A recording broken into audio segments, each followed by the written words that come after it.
next speaker is Elisabeth Köbis from the Norwegian University of Science and Technology, who'll be speaking about characterizing the upper set relation by general functionals. Over to you, Elisabeth. Well, thank you very much for the kind introduction, and also thank you very much for giving me the opportunity to speak here during this nice conference. As already mentioned, I want to talk about the upper setless relation, which was originally introduced by Kuroiwa. And in particular, I would like to characterize this upper setless relation by very general functions. So in the past, this upper setless relation has been characterized by linear functions and nonlinear functions by the type of Christiane-Tammer. However, in this talk, we will study the properties that a functional needs to fulfill in order to characterize this relation. This is a talk together with Markus Köbis, or this talk is based on a paper together with Markus Köbis, and it appeared this year in the journal Applied Set-Weight Analysis and Optimization. Okay, here you can see the outline of my talk. Before we get started with the upper setless relation, I quickly want to introduce a motivation of considering set optimization problems, because this upper set relation appears in set optimization problems. In the second part, I want to introduce the upper setless relation and give a representation by means of nonlinear and linear functionals. And in this part here, general functionals, properties and characterizations, I will go into detail about the properties that such a functional needs to fulfill in order to characterize this upper setless relation. And in the end, I will give my references. So let's start with a quick motivation of a set optimization. Well, here you can see some photovoltaic power plants, and what we did here in 2017 is we considered which layout would yield optimal results for the output as well as for the costs of photovoltaic power plants. And we considered uncertainties in the weather data. So here in this picture here, you can see here in the x-axis there's the energy output. So this needs to be as large as possible for our purposes. And here you can see the costs, which need to be as low as possible. And then for each point here that is depicted in this graph, we have one particular layout which gives the energy output and the costs. And if we have uncertainties in the weather data, we will not only get just one point, but a whole set of points. And this leads to a set optimization problem. And what we classified here is we classified robust solutions by considering the upper setless relation. So this is the relation that I will talk about in this presentation here. And we classified some layouts as robust, and also we classified some layouts as optimistic, which is kind of the opposite of robust. So by robust, we mean that even in the worst case scenario, this layout will give us still very good outputs. Okay, so now when we talk about optimization problems, when we have a scalar function f, which depends on one variable x, and the function that we have is deterministic, we get a function like this, f of x. However, when we allow uncertainties in the objective function, then for one outcome of the uncertain parameter, so psi1 here is the uncertain parameter, and psi1 is one particular evaluation of this parameter, then we get another function. Or if psi takes another value, psi2, then we get this function. So if we allow all of the uncertain parameters to influence or impact our objective function, we do not get one function, but a whole set. So for each decision value here, x1, for example, we get a whole set of possible objective functions. And we are doing this by introducing a uncertainty set U. And xi, the uncertain parameter, belongs to this uncertainty set U. And then this will get us a set valued mapping, which we call capital F of X. And this is the set of all objective function values F of X xi, where xi belongs to the uncertainty set. So here we will get a set valued optimization problem simply by looking at all the possible outcomes of the objective function under uncertainty. If we have a bi-criteria optimization problem, this looks as follows. Here we have two objective functions, F1 and F2. And if this problem is deterministic, so if we have an objective function where we do not consider any uncertainties, then for each point x, we will get 1 point f of x, which consists of these two components, f1 and f2, in the objective space. And we are looking for optimal solutions, so we are looking for these blue crosses here, which determine the Pareto front. Now, if we allow uncertainties, we might not just have points in R2, but whole sets. So here we have these sets, capital F of X. And there are two ways of approaching this problem, this set optimization problem. One is the vector approach, and this means that we are unifying all of the outcome sets, treating them as one set, and then calculating this Pareto front here. Another possibility is the so-called set approach, and this is where we use set relations, which are binary relations among sets, and define optimal solutions by means of this set relation. And this will get us not only such a Pareto front, but we will get whole sets as solutions. So this will, for example, here be the blue Pareto front in a set valued sense. So this is the vector approach. This would be just the red line that we get as solutions, or for the blue set would be the set approach.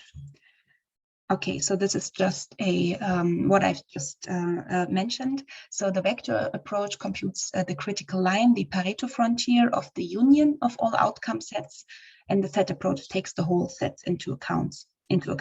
And we will consider the set approach in this talk. And for the set approach, we need set relations. In particular, we will use here the upper setless relation. So now let's quickly formulate the problem here in a mathematical setting.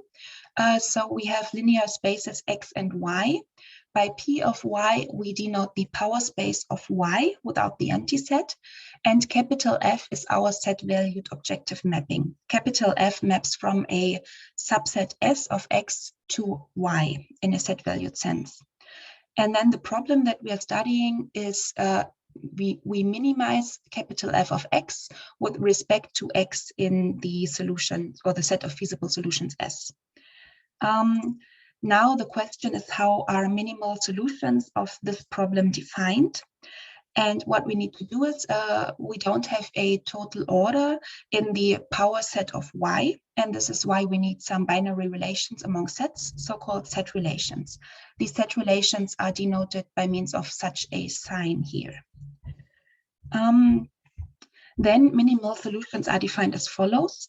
An element x bar in S is called a minimal solution of our problem if for all x in S, this implication here holds true. And this means that if there is an x which is better than f of x bar with respect to the set relation, then we also need that f of x bar is better than f of x. Okay, and now let's introduce or recall the upper setless relation by Kuroiwa.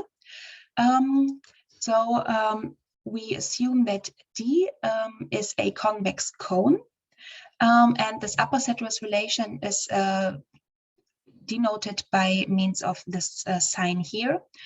And it is defined for two sets A and B in the power set of Y as follows. We say that A is better than B with respect to this upper setless relation if A is a subset of B minus D. So in R2, we can visualize this as follows. If D is the natural ordering cone in R2, that is R2 plus, then we can say here in this picture that A is better than B with respect to this upper setless relation, because A is a subset of B minus D. Here in the second illustration, this is not the case. So A is not a subset of B minus D. And here in the third case, we do have that A is better than B minus D, although the lower set, or although this lower boundary of B suggests from just looking at it that B might be better, because in the end we're trying to minimize. However, due to this definition of the upper setless relation, A is better than B minus D. Okay, now our goal is to characterize the set relation. So this is here the set relation. A is better than B if A is a subset of B minus D. And there's an important result by Jan from 2015 that is stated as follows. If D is a proper closed cone in Y, so D does not need to be convex here, and A and B are in the power set of Y. And in addition, this set here, B minus D, is closed and convex. Then we can equivalently write this relation by means of linear functionals in the following way.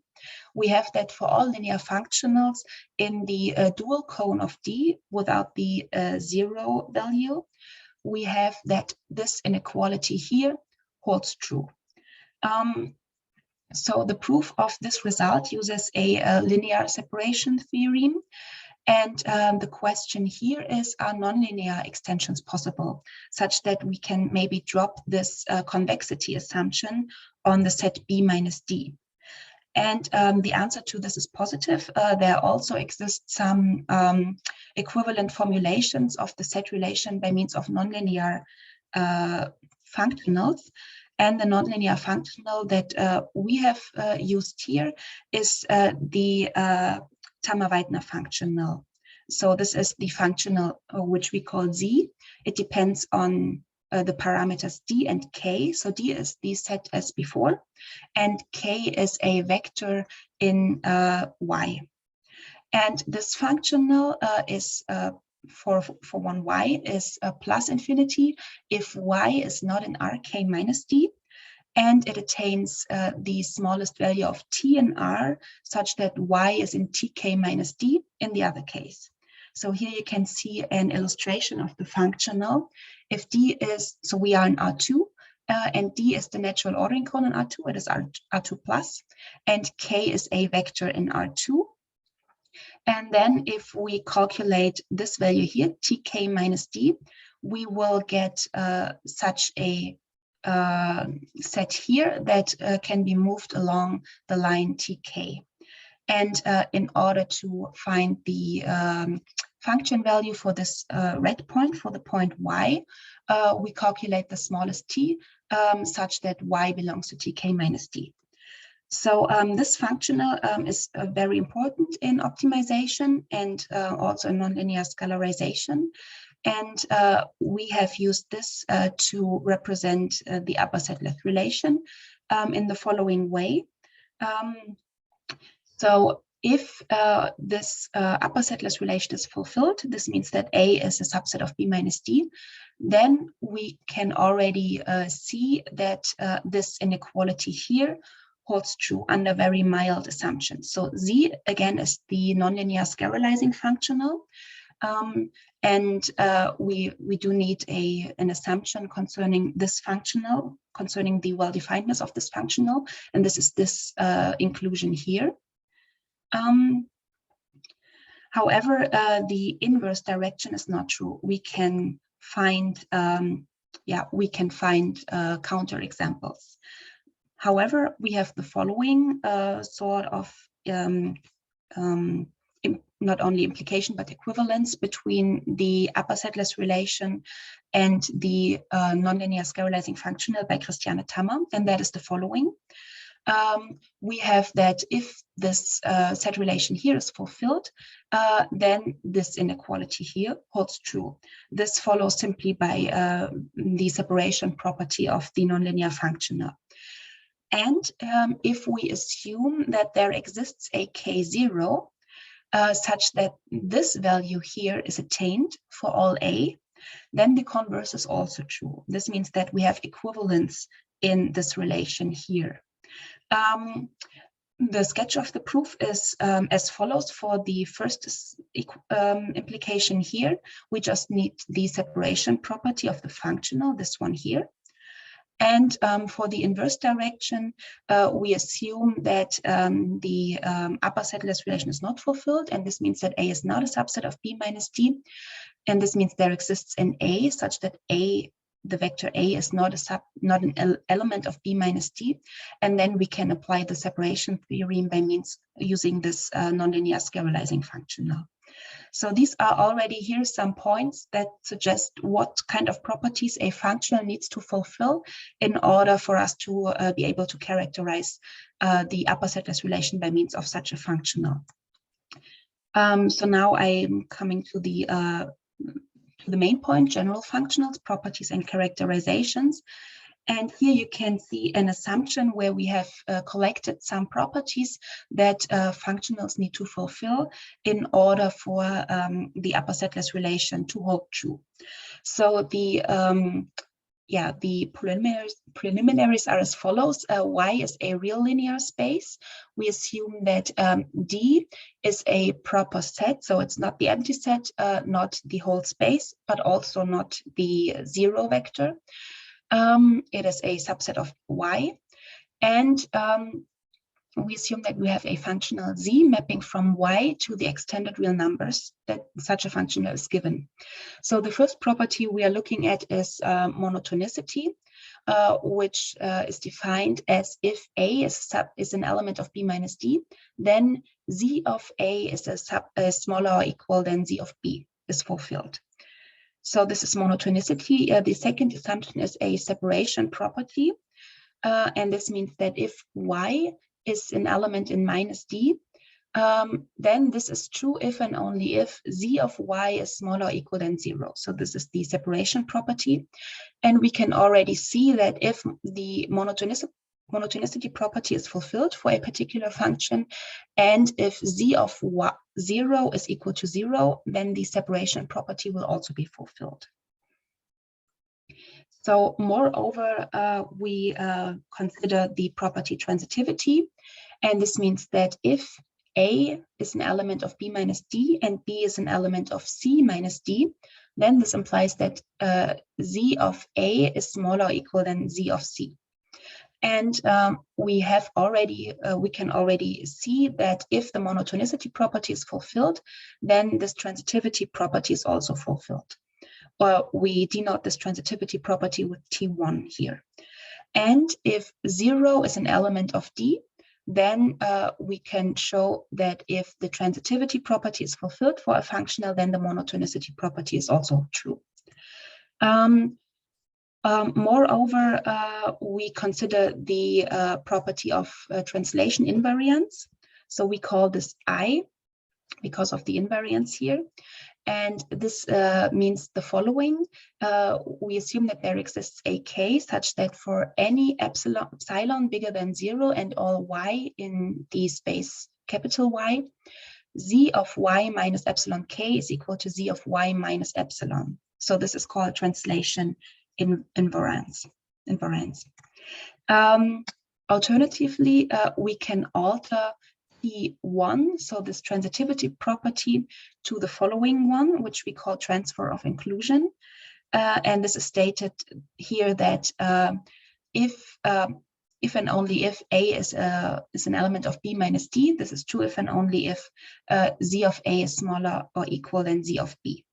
And what we can show is that this transfer of inclusion, T2, implies the monotonicity property. However, we could not find any relation of the translation invariance property to the other properties here. As an example, the functional, the functional by Christiane Tammer, the functional that we called ZDK, this one fulfills the monotonicity property if and only if this here is fulfilled. So in particular, if D is a convex cone. It fulfills the separation property because for all Y and for all R, we have that this equality here is true if and only if Y is an element of RK minus D. It satisfies the property I, which was the translation invariance. And if K is chosen such that this relation here holds true, then the functional satisfies the translation invariance property. And what was most interesting to me was it can be shown that any functional Z, which is defined on a space, on a linear space Y, and it fulfills the translation invariance property, must be of the form ZDK for a particular chosen set D. So this is something that Christiane Tammer has shown in one of her recent papers, and that was very new and interesting for me. So now let us have a look at the upper setless relation and how it can be characterized by means of a very general functional Z, and check what kind of conditions need to be fulfilled. So at first, the monotonicity property, this is the most obvious one.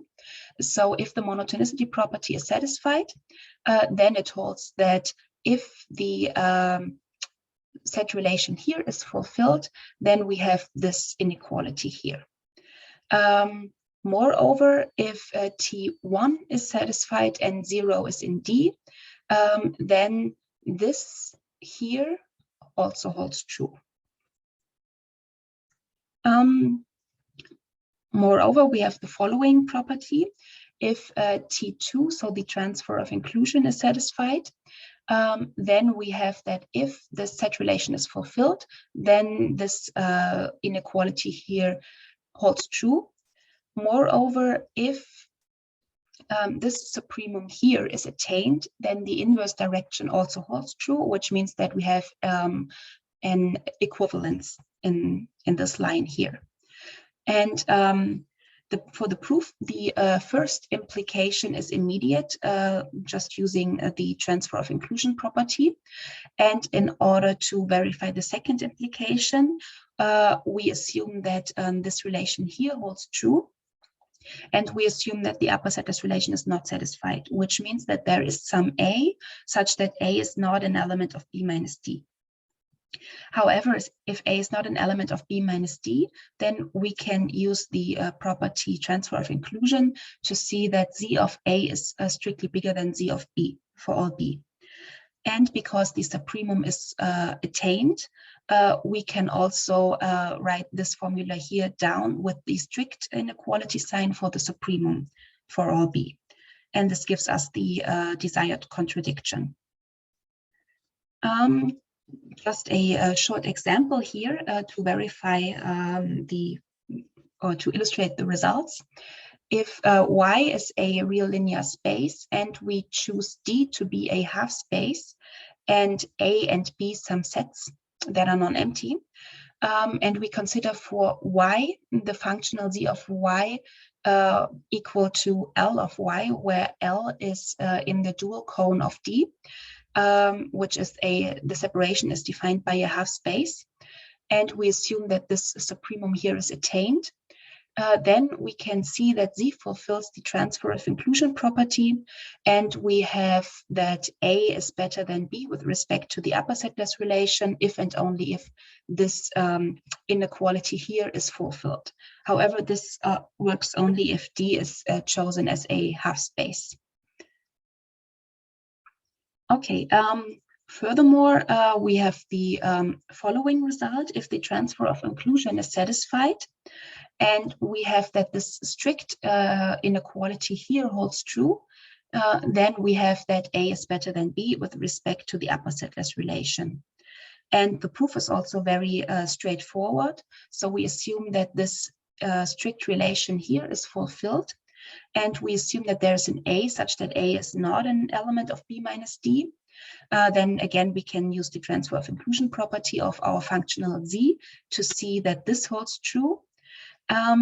And then we will get a contradiction by just applying the definition of the supremum to both sides here. Okay, moreover, we have the following result using just the separation property of the functional. So let S, the separation property, be satisfied. Then we have that if A is better than B, we have that this inequality holds true. If additionally this infimum here is attained for all A, then the inverse direction also holds true. The inverse implication also holds true. So the proof is also very straightforward. So for the first relation, we can just use the separation property of the functional that we assume. And for the second implication, we assume that this is true. So the right-hand side here is true. And again, we use proof by contradiction. So we assume that there's an A where A is not an element of B minus D. And then we have that this here holds true due to the separation property of the functional. And because the infimum here is attained, we can also just simply go to the supremum here and have that this is bigger than 0 also, which is our contradiction. Now, I think this is the last result here.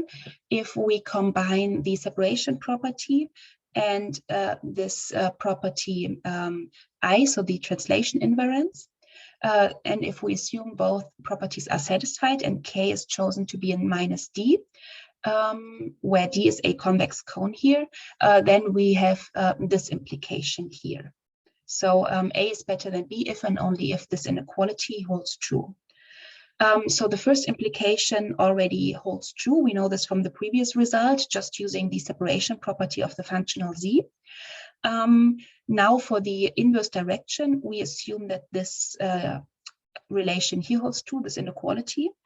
And this means that for all epsilon bigger than 0 and for all A, we have that this infimum here is smaller than epsilon. And this means, in other words, that for all epsilon bigger than 0 and for all A in A, there exists a B in the set B, such that Z of A minus B minus epsilon is equal to this value. So this is the property I, that this is smaller than 0. And we can rewrite this and can see that okay, 3 minutes. Okay, I will be quick here. We can immediately see that A is a subset of B plus epsilon K minus D. And now using the property that K is chosen to be in minus D and D is a cone, we can see that this part here is a subset of this part. And we have also assumed that D is a convex cone, and this will get us that this minus D is a subset of minus D. And so in the end, we get A is a subset of B minus D. And so this relation here is shown. Oh, sorry. So for the summary, we have in general two types of characterizations for the fulfilled set relation between A and B. And that is, we have this inequality. This gives the strongest and most practical result. If this is fulfilled, then set optimizations can be solved directly using algorithms for scalar problems. And we have shown that in order for this relation to hold true, we need the monotonicity, the transfer of inclusion, and the property T1. And furthermore, we have also this inequality here. And this gives means for a descent method based on local comparisons.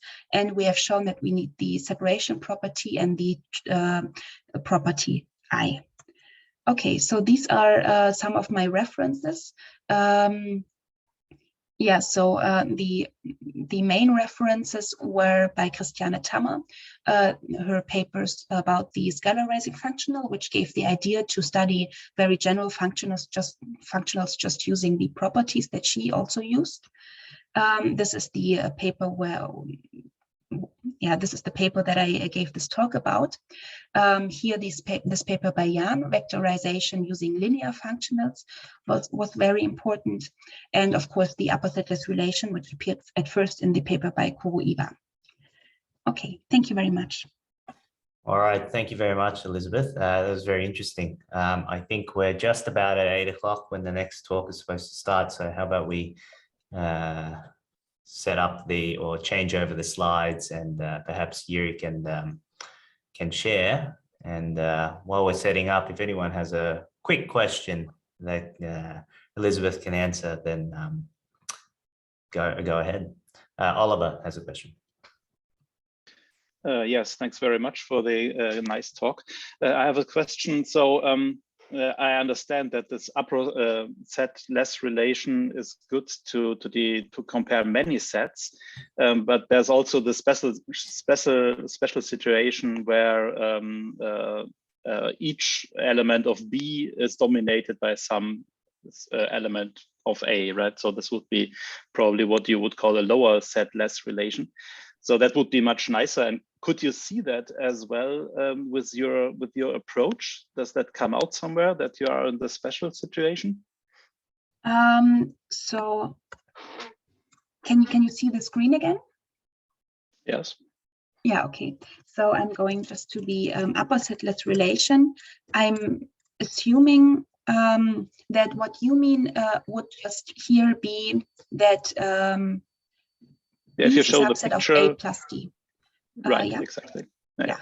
And you have that on the left-hand side in your picture, but not on the right-hand side. Right?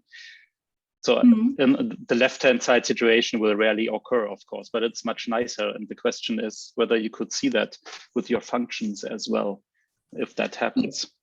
Yes, I think so. So what you mean is for the right-hand picture here, we would have that A is a subset of B plus D, and this would correspond to the lower setless relation, which has also been introduced by Kuroiwa. And for this, in terms of robustness, this would be called an optimistic approach, because we would look for solutions that work well in the best case scenario. And for yeah, we can also yeah, I think we can also adjust our results to fit the lower setless relation as well, because usually what we would do in the results is we would probably just reverse the infima and suprema in some way. I think this would be easily possible. Okay, I see. Yeah. Okay, thanks. All right. Thank you. Thank you. All right.